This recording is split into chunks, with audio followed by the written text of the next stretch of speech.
Amazing. Okay, I think we are live. Hey, Woo. everybody. My name is Nat Mesnard. I am the co-director of scripted games, and I am here with two amazing game designers. We have Dillin Apelyan and Sharang Biswas. Hey, guys. Hi. Woo! So glad that the two of you are joining. We put together this really fun designer chat using Zinetopia as an excuse just to hang out and talk about some game stuff. So I Hell yeah. got these two people here with me, and I am so excited to talk to you both about the projects we're working on together in Zinetopia and game design in general. And then also the fact that we all live in New York City and we make tabletop games here and hang out with each other a lot. So yeah, Yeah. yay. So I would actually like to just let you introduce yourselves to the folks who are listening and watching. So I would love to, I'll pass to one of you and then the other. And if you would just like talk about whatever about yourself you'd like people to hear, and then just a little bit about the project that you're working on that's connected with the whole concept of Zenetopia. And I will pass to Dylan first. Amazing. Hi. I'm Dylan. I use mirror pronouns, so just use yours for me. I make a lot of actual play and I design games. It's my favorite thing in the world. I'm the host of the One Shot podcast where we play a new indie RPG every couple of weeks with a rotating cast of characters. Um And I'm also half of the podcast Dork Spawn, which is a video game book club podcast where we play video games and then discuss them chapter by chapter like you would a book club. Um, and this game that I'm currently working on that's crowdfunding right now for Zine Month is All's Fair, which is a 2-player explicit erotic RPG about wanting to fuck each other so bad that you save the world. It is a game heavily inspired by Mickey 17, particularly the main relationship in that movie and how it was portrayed as not only being a very sexual relationship, but one in which their sexual relationship was in opposition to the rigid rules around sex that this fascist government put in place. And so I'm just really excited to have the opportunity to talk about it more and to hang out with y'all. Yay. Amazing. And over to you, Sharang. And I'm Sharang Biswas. I am a game designer, writer, and artist, and professor of games, also in New York City. I mean, all three of us are in New York City. I want to give a quick shout out. My first book, The Iron Below Remembers, which came out last year, is currently up for a number of science fiction and fantasy awards. So if you're voting in them, or if you want to vote because the Locus Awards are open for voting for anyone, check it out. And the game I'm working on is part of the wait. What is the name of the collection, Nat? I always forget. Yeah. The name of the collection is Tales from the Cryptids. Tales of the Cryptids. Fun. And I was commissioned to write one game in there. Excuse me. And the collection itself concerns games and other kinds of fiction and things, like stories and poetry and things that are all connected to the idea of cryptids, but specifically not in a very traditional sense. We were asked to rethink, reimagine, maybe subvert some of these ideas about cryptids. And so I'm making a game that you play. You as the player must go to a museum or a historical house or a botanical garden, some like artistic space, and you use what you see there to construct clues about something about cryptid things. Now, that sounds traditional, which is like finding out the mystery of a cryptid, but I'm not going to give the spoiler now. The game has a spoiler tag if you want to read the spoiler or not. There is a subversion to the trope in the game. So, Ooh, yes. That's very exciting. It feels like both of these games are in different ways connected with ideas of subversion. I feel like I'm wanting to pull out themes because I'm always interested in where designers overlap. So, Dylan, I will pass the idea of subversion back to you and ask there are many things I could say in your game concept that sounds subversive to me, but does that word resonate with you on this zine concept that you're working on? And if so, what would you zoom in on that feels particularly subversive about this particular game? Oh, so I think really the core of this game is trying to like encourage people one to engage in something that may not be as comfortable to everybody right off the bat in doing erotic role play, but also the game is not just an erotic game. In the two parts of it are equally important. There is this phase with the erotic talk and the erotic role play, and then this other phase with you have to confront the horrors of fascism. You have to partake in them. You have to mount the horrors. You have to confront them all. And so in this game, I feel like I'm trying to showcase to people how much the sex is antithetical to this. That connection is antithetical to these kinds of horrors, and that they tried to control these things for a reason. It's like um a I think there's something that maybe this doesn't quite fit into what you had in mind for this question, but like for me, in many role play spaces that I've been in, both public and private, discussion of sex and sometimes even romance at all is something that people put more hard lines around than they do for violence of all kinds.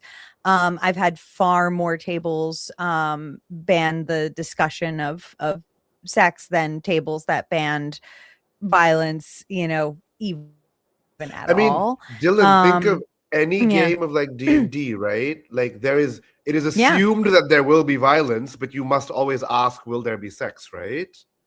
Oh, exactly, always. Right. And so for these things to be both present, both mandatory parts of this play, and to showcase, it was funny.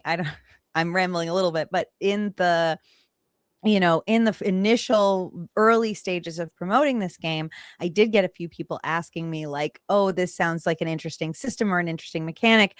Can you play it without getting explicit?" And I kind of, as a joke, released a safe for work version of the game that had everything sexual redacted and was mostly black bars. But I did Like art actually piece. wind up. Yeah, but then what was funny, there was one page um that I did that, and I had removed a bunch of words, and I was doing it just as a little joke, but then at the bottom of the page the only words left were like war is always okay, like were like scattered around the back the bottom page, and I was like, I think I just proved to you that removing sex makes the fascism good. Um and so Blackout that's poetry right kind of, there. Yeah. yeah, so I was just like, this is the you can't remove that from public life, from the world. You can't put walls around that and have a free society, have a healthy society. So that's a lot of things that I just said to you that I hope has some relevance to your question. Yes. Oh my gosh, it's so related. It's also related. I feel like my brain is just like, there's so many directions I wanna go in off of what you're saying. We do have a professor of game design in here who also Yeah, seems we do. I know knows a lot about this. Sharang, I'm So curious. like, I mean, okay, Yeah. the fact that games are ripe for subversion and subversive practice, that might even be a quote, right? I don't even remember if that's a quote. Games are ripe for subversive practice, right? Mary Flanagan in Critical Play talks a lot about this. Not just the game mechanics itself can help you explore this kind of thing, but even within a game, players will always try and subvert the actual rules of the game, right? They'll try and push against the boundaries of it, right?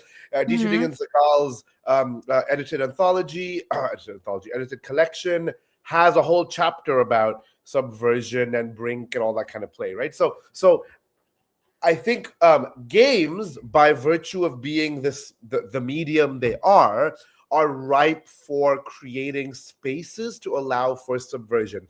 Janaea Kemper has this lovely article that's up for free on nordiclarp.org, where she talks about this idea of emancipatory bleed, right? Where Yeah, by excellent playing, article.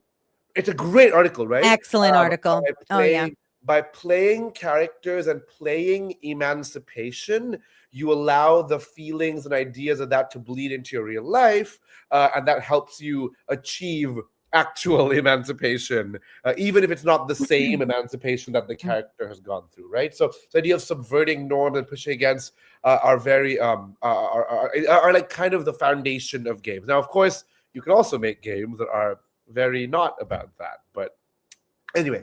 And so my game, for the one for this project, is not. I'm not viewing it as so Dillin's game is very clearly asking big questions about politics that are very current and that are very fraught, right? My game is not political, because no games are not political, but the politics it's aiming to explore, which is very different from the politics it might explore at your in your playthrough, right? All games are going to be different, are more about what is identity, what do we tell ourselves about ourselves, do we tell ourselves wrong things about ourselves, and things like that. Are the attempts we make to survive, are the attempts we make to fit in wrong or bad, or should we do something else, right? And ask those kinds of questions, which again are topical, whatever, but it's less like fascism than Dillin's one, right? So if you think of politics as only being about fascism and government, that's not true, but it's a different kind of politics. But the thing I'm trying to subvert more is very nerdy, which is I'm like, most RPGs are like played at a table in your home or in a black box space if you're doing LARP or something. My game, it's a solo game. I don't make solo games very often, so I wanted to for this one. And it was inspired by a very specific thing that happened to me. But it's a solo game where I'm asking you, I want you to go to an art space, or what is thought of as an art space, and do your game there. Because one thing that's breaking away from this idea that we play our games at a table at home, whatever, at a desk. And two, there's a dichotomy. I'm sure both Dillin and Nat have seen this as professional game designers. There's a thing about high art versus low art, right? So like fancy art and games is rarely in that category. And the MoMA is trying to be like, no, these games are, but games are in the category, right? And so I'm trying to bring those worlds together. I've done this before. I've hosted game jams in museums and things like that. But this is another attempt at, can we bring this like role-playing game, TTRPG LARP, there's a blurry boundary sometimes, bring it to a traditional fine art space, so subverting that and merging those together in a hopefully interesting way. So I love games that ask you to play them in specific places. I think that is so delicious. That's so cool. Yeah. It's cool to. It's also like all three of us are independent experimental game designers, so all three of us like to be like, can we play with the familiar? Can we try new innovative things in our games? Like I have a copy of Dillin's. Was it a spin the bottle game, or was it a truth or dare? No, it's spin the bottle game. Spin the bottle. Yeah. And that's like playing with the format, because we have this game that exists as a folk game, right? It's also this adults don't like thinking about teens doing sexual things with each other, even though we know that Spin the Bottle and 10 Minutes in Heaven and Never Have I Ever and all those are games that teens often engage in. So it's subversive in that way. It forces you to confront this reality, right? And so anyway, so I was just gonna say that Dillin also makes cool experimental games. I make cool experimental games. That does the same.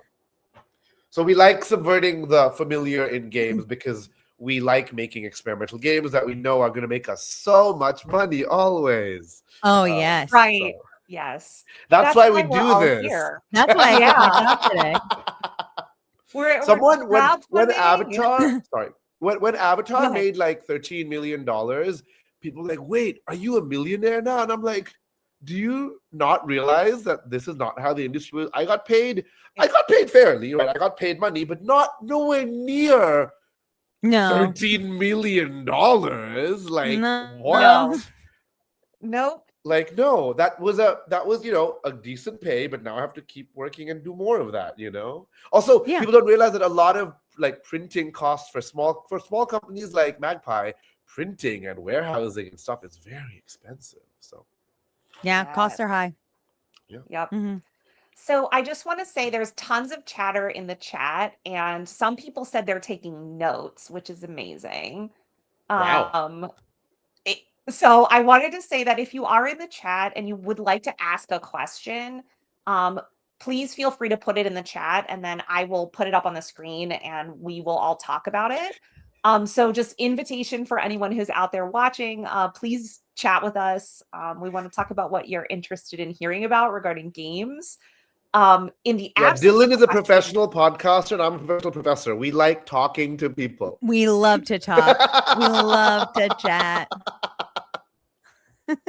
in I will say in the absence of people asking questions, I have a million questions about what you both just said. So I'm gonna let this ride a little bit and ask things that I got excited to know about. And then we'll see if anyone has threads that they want us to chase down. So I think it's interesting, Sharang, what you were saying about all games are political, and there's definitely something political about um, sort of importing what people might call lowbrow art into the world of fine art and museums. Which is also to say that when you enter a museum, you enter as a specific body that has specific ancestry that relates with the kind of art that has been chosen to be curated in a museum, which is often a very colonial narrative. Although sometimes you see museums trying to push back against that. So I'm really interested in your game by virtue of um, using play as a means to think about like how you exist in a museum space. Yeah. Um, So I always tell people to go to the Met because if you're a New York, New Jersey, or Connecticut resident, it's free, right? Or essentially free, right? Yeah. And the Met, I used to, right after grad school, one of my temp jobs was I was a tour guide for a company that did subversive tours of museums where we would talk about the hidden historical facts that the museum didn't always show in their placards. Like, oh yeah, that model for the Madonna in that painting was a sex worker because Caravaggio used a lot of sex workers as models, right? So we talk about things like that, right? And I remember one of the pieces I talked about a lot was a sculpture in the American Wing called Mexican Girl Dying, which is this random dude, well, not random dude, obviously, but for exaggeration, this random dude was making the sculpture, and it's like the most it doesn't draw from any reality of any indigenous tribes. It is very propaganda-like. It's very like, oh, look at this like cool Mexican girl, oh, tragedy, and look, blah, blah. So there's a lot of art that exists that's already weird, but then of course there's pieces that are like you were saying, Nat, related to your connection with that. Like anytime, if you go to if you live in England and you go and see the British crown jewels, where did those jewels come from? My country, right? Like the Kohinoor diamond is famously stolen from India, right? So all these things come into play, and of course, one of the reasons I do this. Do you want me to tell the story about what inspired this game? I would Actually, like it if you did that. yeah. And someone actually, so I will put this up on the screen, was like, what's your initial angle once you decide, oh, this should be a game? So maybe you Okay. can tell that, and then we'll pass to Dillin to hear your Yes. take on this as well. And so, because this is related to the thing about what is your connection to the art, right? Because this happened, 2 years ago, I was the guest of honor. I was one of two guests of honor at Roppecon in Helsinki. Now, if you know my other aspects of my life, no, Roppecon is not a Shibari convention. Roppecon stands for Rollepelejä, which is Finnish for role playing, right? Obvious. So it's not a Shibari convention, though this is another part of my life. But I was one of the guests of honor, and while I was there, I was obviously taking advantage of Europe. So before I went to Helsinki, I went to Copenhagen, and I went to the nearby town, and I went to Hamlet's castle, right? Which is very cool because the government there did allow famous LARP designer Bjarke Pedersen to host a LARP in that castle once, which is very cool. But I went there and I was like, okay, I'm going on my own. I don't often go on holiday on my own. I used to be married. I used to go with my ex-husband a lot, right? But then I'm like, I'm going on my own to make this visit more engaging for me. I am going to LARP on my own. I am going to pretend I am a visiting royal who's been invited to this castle by the princess who wants to marry me off to her sister. Little does she know I'm more into her brother, right? And every room I went to, I would, look at it and stuff, and then I'd pause and be like, okay, now if I was the prince, I'm standing here. What would be happening over there? I remember there was a big tapestry map that was incorrect, and I was like role playing in my head. Actually, India doesn't look like that. And then I was like, oh, the king would get really angry at me because he paid a lot of money to have this tapestry map made. So I did all this stuff, right? And I found that this really engaged me more with the art, right? Engaged me more with the stuff that was there. I was like, because it's a historic house. It isn't the same as a museum where there's lots of artwork of different kinds with plaques, right? Like there's old furniture. And if I don't know about old furniture, I'm like, old furniture, right? So I was engaging a lot with that. So this game is an attempt to sort of recreate that feel and hopefully for players make them form connections with the art at the location they're in, which is very directly what Nat was saying, like your personal relationship with the art. Because you don't have to be an art aficionado, and I use the word art in this sentence to mean fine art, while normally I use it to mean all kinds of art. You don't have to be a fine art aficionado, hopefully, to enjoy this game. You just have to have an imagination. I'm done with my diatribe.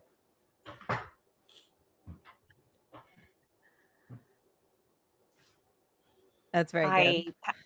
I pass to you, Dylan. I would be curious your answer to the question, which Oh, I'm yeah. blurting randomly. There you are. Go ahead. Um, Yeah. yeah. So, I mean, for me, I am, I know this process is way different for different game designers. Almost 100% of the time, I'm a concept or theme first, and then finding how to use the pieces, the mechanics to make that happen. I know there are a lot of people who do it in the opposite direction a lot of times. But for me, that's just always how it happens to strike me. And with this game in particular, this was a thing that when I walked out of the theater, I saw this. It was so important to me to see a movie be very, very, not just explicit about the theme that they were that they were hammering home, and the many themes that they were hammering home, themes outside of the sexual thing, but also stuff like how every single life has value. There is this dichotomy in the movie between a character who is like so disposable to the world around him that he is being killed and resurrected over and over again. But the person who loves him does not make that distinction. She outright says it that every single one of them is the real him, and there is no there's nothing that can convince her otherwise. And so there were so many themes that swirled around and stuck with me, but the important one of the most important ones being this dichotomy between the free and loving and passionate sex between these two people who love each other very much, and the rigid, puritanical, sanitized, reproduction centered sex that the government has in mind. And there was something that that it resonated with me and into my past very much, as as someone who was in the sex work industry for many years before this life that I'm in now. there is always there's a kind of cliche that gets tossed around. If you know a lot of sex workers, that like they know bad things are coming before a lot of other people do. Mhm. We see the economy tank before the rest of the population does. We see the effects of puritanical laws before it starts to trickle into other areas and things like that. So like the effect on sex being this dog whistle to bigger and more egregious things and how they snowball was something that was super important to me. And so for me, it was that I walked out of there swimming with all of these things that felt deeply personal to me and deeply important to how I view the world, and also just deeply romantic in a way that I don't get choked up about romance in a lot of media, but this just the way that they were portrayed to each other really hit for me in a deep way. And so I just couldn't stop thinking about it. I couldn't stop thinking about it. And I was ruminating on it like constantly until I could find a way. I was searching my brain for a way to make this something that I could feel again without watching this movie 100 times. Like I wanted to be able to like, how do I recreate this feeling for me again? How do I maybe give that to other people? How do I make people experience what I feel when I watch this? And so it's basically, for me, there's whenever I make a game, it's because there is a thought or a feeling or combination of the two that I want to be able to like give other people that I can't through just, speaking to them or whatever. And so when I ruminated for a while, a long time, and then one day I was thinking about I was thinking about a previous game that I had worked on, Hunter Hunted, which is another game that like similarly to Spin the Bottle, where it like draws on a folk game, of common table game, um, and then repurposes it. And so I was thinking about that, and I was like, maybe there's something there. And when I thought about War, which is a deeply unlikable game, on its own, as very very, very boring game to play as is. But I found that if I thought about the game as being in phases, all of a sudden something clicked for me. And highlighting those phases, trying to manipulate the game to make those phases more common and more interesting, and also speed the game up a little bit with different modifications. And then all of a sudden it kind of started to fall into place. I initially wrote it down as like a very bare bones sort of lyric game, where it was like a concept, like this is how I use the game War to evoke this feeling, and it had almost nothing to it. But then I was and that, frankly, that was good enough for me at the time. I was good enough to just like get this feeling within me out onto a piece of paper and like feel like I accomplished what I needed to, which was to communicate through my favorite medium how much I loved this piece of art. But then I was talking to my roommate and friend Vidya Valetti, who is just a game designer that I respect so much and think is so wise and brilliant. And I walked him through the thought that I had about it. And he told me that it was actually mechanically pretty interesting. And so that was enough for me to then be like, oh, well, then I should treat this with some respect and like and actually work on it for real and not leave it as just sort of like a loose concept. And so that was like kind of the push that I needed to take it from like a hypothetical game to something that I really put a lot of time and work into designing and playtesting and making full and alive. That's beautiful. Can I just say it's very amusing to me that I'm on a panel where I am not talking about a sex game and other people are talking about a sex game. This is Yeah. actually very rare. So I know. I know. You've met your match. Oh my gosh. Next year, all sex games. only sex All games. these games. Yeah. Yeah, I was gonna say, I think what you were talking about in like seeing a film and then wanting to recreate that experience reminds me of a panel I did for the Game Design Days week that NYU runs. And we were talking at that panel about barcode sanded off games, where you take your favorite media and you say, like, I'm gonna make a TTRPG of this. We just talked about doing that with TV shows and with video games, which is super common. And I feel like there's something there where it's like, this already exists. So, like, why are you making a TTRPG of it? And my interest in that is I think people want to make TTRPGs of existing media experiences so that they can have an embodied experience of something that they took in a way that was more dissociated because it was a relationship between them and media on a screen. And when we take it into the realm of tabletop play, we're taking the I relate with screen element out of it and actually making it be an interpersonal and embodied version of whatever the thing was that that media like had to it. And then that's when you can like actually get in contact with stuff like emancipatory bleed, because now you're actually like having the feelings that you can only feel when people are there. Yeah. Um, and like your game seems so much about that, where it's like you're facing someone else and doing this story. Like that's Yeah. profound. Well, so for me, because I do that every so often with a piece of media, but I also, before I was a game designer, I was a fan fiction writer, and these are kind of these are sisters.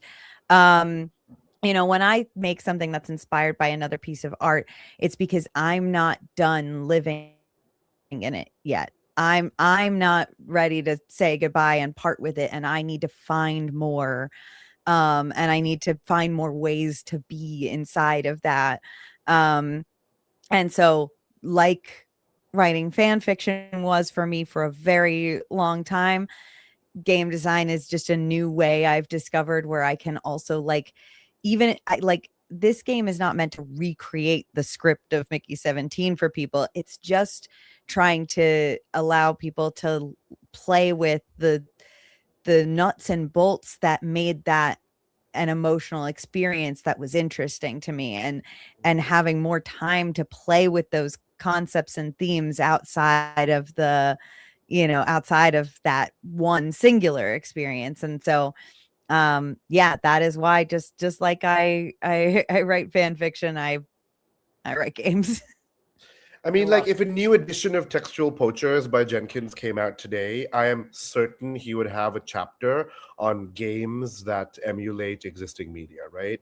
Because it is so, it's not, again, it's not like, obviously, they're property. Like, I've worked on property, right? I've worked on Avatar, right? But there are all these games that are like, I literally yesterday was playing with my former grad students. I was playing Hollows by Rowan Rick and Deckard, which is a game that is literally trying to recreate boss fights from the Dark Souls series of games. Not again textually, but the same feel, right? And so this idea of recreating other media through a game is so cool and powerful and interesting. And I haven't seen any scholarship about this, but again, I'm not a fandom scholar. But I think that it is ripe for like examination of what is going on here. Yes. All right. So I want to allude to the fact that like I always like to leave them wanting more when I do live streams. So I was going to aim for us to end after doing about 45 minutes and not to go on forever, because I feel like the three of us could actually talk about this for several hours. But Certainly. the Yeah. superior thing to do is for people to be like, I wish they had kept talking instead of being like, boy, Nat really got hooked into something there in the second half. Um, so what I want to do is there's more questions in the chat.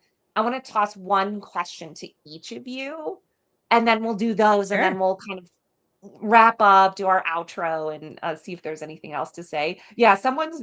Thank you, Brent. More. Amazing. It's so real. Yes, I know. We can teach a class together. There's a question here that I thought this would be a fun one to connect back to Sharang because it's on museums. But then also this could be about a game that you wrote that is a sex game if you'd like to talk about it. Because the question is, if you could get one of your games into a museum, which would you choose?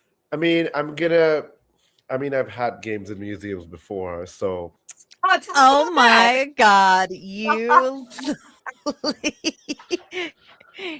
like the Museum of the Moving Image has commissioned me to make games in more than That's once. I made true. I made the Wow. official Dark Crystal LARP that like the Jim Henson's granddaughter like played in and everything. So that was cool.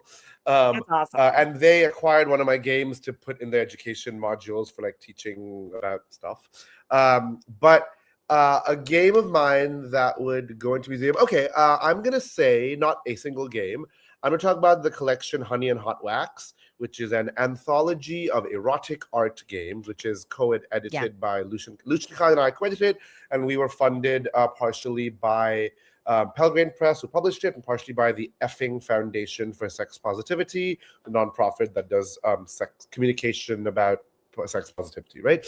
And that is a collection of games from 10 different diverse designers, a diverse group of 10 designers, because a single person cannot be diverse. And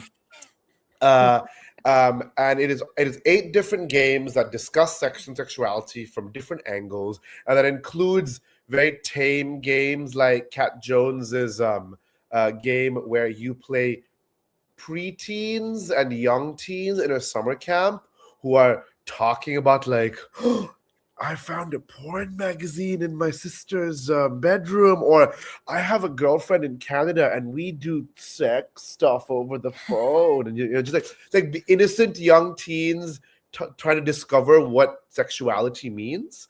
It has games like that, but it also has games that ask you to engage in sex acts with each other, right? Where Lucian Khan's game asks you to like touch each other naked in different ways while exploring alien landscapes. The game I wrote for it literally says perform oral sex on the other player. Right now, again, before everyone asks, yes, we have extensive calibration tools. We have a whole chapter about how to calibrate. Each game has more of that in there. Yes, the chapter on how to calibrate is free online as well for people. It's on NordicLaw.org by Maury Brown, right? But I think that should be in a museum, because I think it was quite groundbreaking when it came out, if I may say so myself. I had a number of Danish designers come to me and tell me that the Scandinavians were pissed that Americans made the game and not Scandinavians. Hell yeah, we got them. Because they're like, no, we're the sex game people. And I'm like, are you though? Also, I didn't have a heart to tell them I wasn't even American at that time. But anyway. So 1, 2, we did bring in a lot of perspectives from a lot of different kinds of designers, academic designers, non-academic designers, different people of different genders, different sexualities, and of course the breadth of the game. Like some of them are just talk about sex, some of them are ask you to have sex, some of them are about S&M but not sex, right? So I think that is, unfortunately, we don't have a print version of that game right now. There's only a digital version of that game exists because we were publishing it, and then COVID happened. We're like, digital version of this game. But that I think is a game that I think deserves more recognition from the fine arts world. Mm-hmm. Couldn't agree more. I think that collection is amazing. I wanted to buy the physical version of it. I was like, where's the book? Yeah, doesn't exist yet. Yeah. One day. We'll see. Yeah. Okay. So there's a multi-part question for you, Dillin, but I feel like this is all worth us going through. Sure. Because there's just some really like good stuff to talk about here. So we have Nod Bard. Hello, Nod Bard, if you're still on here. It says, I had a similar experience as Dillin. Ari feeling atypically moved by Mickey 17's romance. Jennifer Fern describes polyamorous love as a cycle of attachment and detachment and polysecure. It says, Do you think Mickey 17 resonates more with queer or poly people for that reason? It's closer to our experiences. And then there is a third thing, because I want to fully give all of this amazingness. Or how did you Sure. use mechanics to try and emulate that cycle of closeness and desire in your horny game? So big question. Big question. Yeah. So I would slightly push back on Mickey 17 really being a polyamorous movie.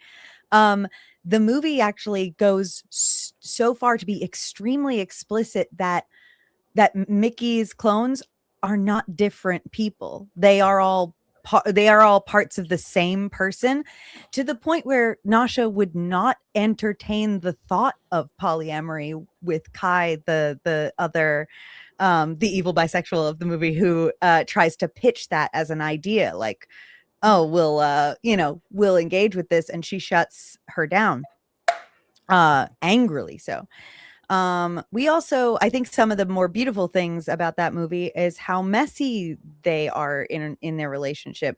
Nasha is allowed to be portrayed as deeply jealous and like possessive, which is kind of,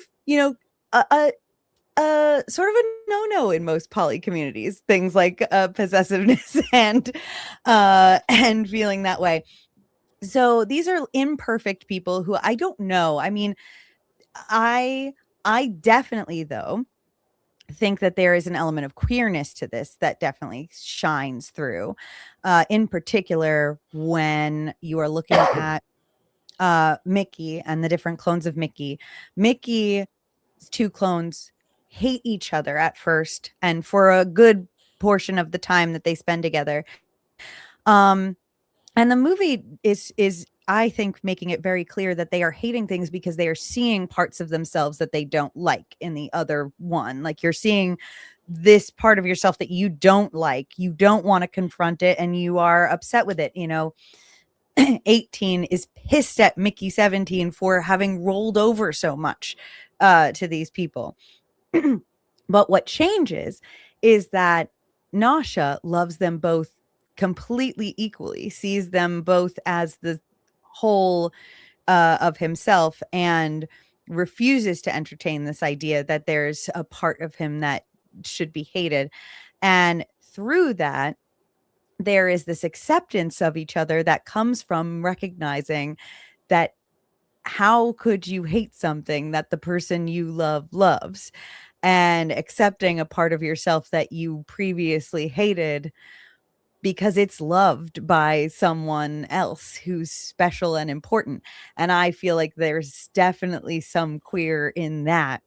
Outside of the fact that, of course, there is a definitely also some pretty explicit themes in this movie, that, like, Kai, for being a queer woman, and Nasha being a Black woman, are both not treated like their sexuality has any value to the government. And I think that that's also something that can speak to different ostracized communities. So that's one part.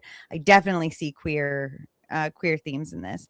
And I think the third part was, how do I evoke that, is that in this game, there is the opportunity for there to be a kind of unplayed third party at the table. And it is not a separate character. It is the clone can be there present twice at the table. And in that section, if that is to happen in your playthrough, the clone will have to occasionally confront things that they don't like in this other version of themselves, and play with acknowledging those things, and then accepting that, and then accepting them through it. So that becomes a part of that. And that bleeds into both the war section of the game and the intimate part of the game. So you have this, like, section of the game that can emerge where part of this is not just you having this fun erotic time with the partner you're playing with, but also talking erotically about yourself. And that is a kind of self-acceptance, self-love that Is Maybe I subversive. don't. Yeah, there it is. There it is. So I hope I answered all your questions, all parts of that question. Yeah. Yes, holy crap, that was amazing. I cannot wait to play this game. I would love to play it in that configuration as well, like just to experience that. That's a really interesting, just, and I would just reinforce a super queer thing to experience, and it makes me You really should excited really about. play it where you all dress up and make sure you look like the other person as well. Get the same haircut, dress up the same. I think that would be like really wild. Yes, yes. Well, thank you so much for talking about that, for answering these questions. I now feel some kind of aspiration of us doing this again because I feel like there's so much generative stuff that we're all tapping into. Anytime. Um, Thank you so much for joining me. I Thank you for will having see you us. both. Yeah. I'll see you both around New York, and I do have my own thing to plug, which is I am actually running my game Assemblage on Thursday this week at Hive Mind Books in Bushwick. So if you are tuning in from New York City, you can come play games with me. It Hive Mind Books is a amazing bookstore. It's totally chill. It's super queer there, and we're gonna run my eco storytelling game of world building and world breaking. That's all about tragedy and Oh, resilience in the cool. face of climate crisis and making weird ecosystems together and using um, community narrator entities instead of narrating on behalf of a character, which is a thing that I'm into in many different respects as a designer right now. And I wish I could just rub that against everything we just said, but I'm not going to do it. Yeah. I'm not going to tunnel. Um, is there anything else either of you, starting with you, Sharang, that you would want to plug or bring people to as a last word? Oh God, yeah. Check out my my book, The Iron Below Remembers. It is Yeah. a sci-fi set in a world where, in the ancient times, India colonized the world because they had giant chainmail mech robots. And it's now the modern era, and one of these robots is found buried in the earth by an archaeologist who's like, "Oh my God, this is the find of the millennium. I This will make me more famous than my boyfriend, who I'm really jealous of because my boyfriend happens to be the world's most prominent superhero." So it's a wild book. It's been nominated by some pretty, like the British Science Fiction Association is like, we think this is a good book. They longlisted it, so check that out. And if you're in New York, I don't know, come to things I do. I run games at underground gay sex parties sometimes. I teach games at NYU if you want to enroll in an MFA in game design. Um, yeah, Dillin and I talk on things together in New York, like at FlameCon and things. At FlameCon, yeah, definitely.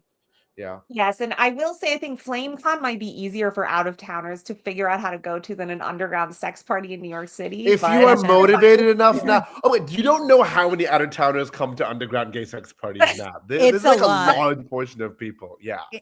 Yeah.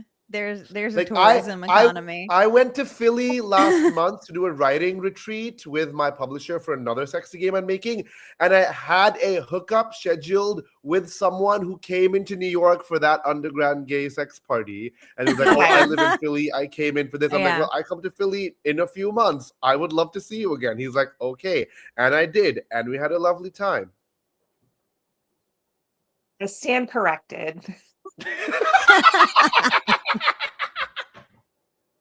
Dylan, is there anything that you would like people to hear about or know or do? Absolutely, absolutely. So All's Fair is the name of my game.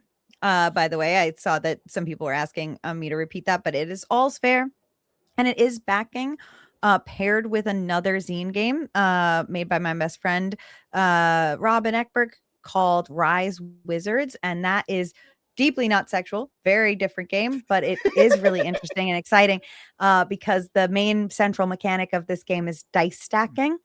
You're building wizard towers and creating lore about a world as your tower gets higher and you reveal more of the map, essentially.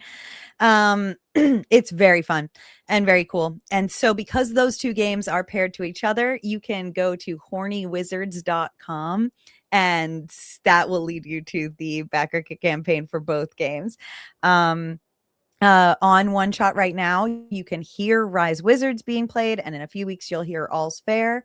If you're a New York local, every month I run an RPG night at the Non-Binarian in Brooklyn, which is a queer trans bookstore that is at night, turns into kind of like a sober event space. So we do monthly game nights there. We've done, and we try to do games that are exclusively by queer designers, and then I try to do mostly New York designers as well. So we do that every month. If you check the Non-Binarians page, you'll find out when the next one is coming up once it gets scheduled, and we have a really great time. It's a vibe.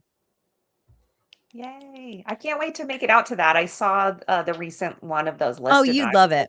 Oh, Yeah, I you'd know. really like it. It's great. Oh, yeah. Yay. Well, thank you. I want to finally plug the campaign that we're doing this as a part of, coming from my company, which again is Tales from the Cryptids. If you support this campaign, you're supporting a book that contains Sharang's game and games by a bunch of other amazing designers. You're We supporting are many designers at once. Exactly. That's the goal of an anthology. And the cool thing about this one is because we are resolutely genre non-binary, we are also incorporating fiction, poetry, and uncanny ephemera in this. Because we love piles of weird stuff that all resonate with each other, which is, I Piles of guess, weird also, stuff. I mean, that's my vibe. I love piles of weird stuff. So, um, please back it if that resonates, and back Rise Wizards and All's Fair if that resonates. And if you can't afford to do it, the best way to support a crowdfunding campaign from an indie TTRPG press or designer is to let people know that it's out there in the world and that they can play it, and that if they have the resources, they can support it and otherwise participate in playing with us, which is really the higher objective of all of this. So thank you both for joining me. I'm going to sign this off. Everyone in the chat, thank you for joining us. It was so nice to see you all chattering in Thank there. you. Yeah. All right. We're going to log off. Bye, everybody.